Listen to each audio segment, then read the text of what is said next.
Gibanabanang moabot sa usa ka gatos ka mga estruktura nga nahimutang sa ibabaw sa sapa sa Barangay Carreta, Sugbo ang gikatakdang gub-on sa Cebu City Government.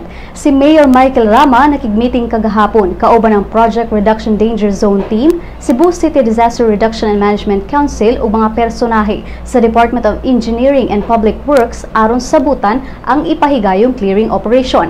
Matud ni Rama nga ang clearing operation dugay na untang ipahigayon apan karon kinahanglan na kining sugdan tungod kay sa panahon sa grabing uwan makamugna na kinig problema.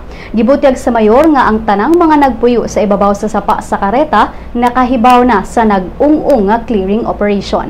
Sigon ni Rama nga wala pa mahatagi og notice of demolition ang mga apektadong pamilya apan niyang gipaniguro nga ang Division for the Welfare of the Urban Poor ang mohandol niini.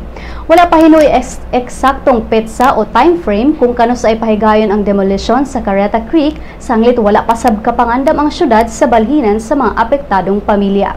Samtang si Tinago Barangay Kapitan Joel Garganera kinsa mao'y nangulo sa Project Reduction Danger Zone Team ni butyag nga nagmeeting na sab sila o magmeeting sila og balik karong Huwebes aron hisgutan ang mga teknikalidad sa implementasyon sa operasyon. Sanglit kinahanglan nilang panguluhan ang tanan tungod kay dili kini simpleng pagpangguba sa mga estruktura sa Barangay Carreta.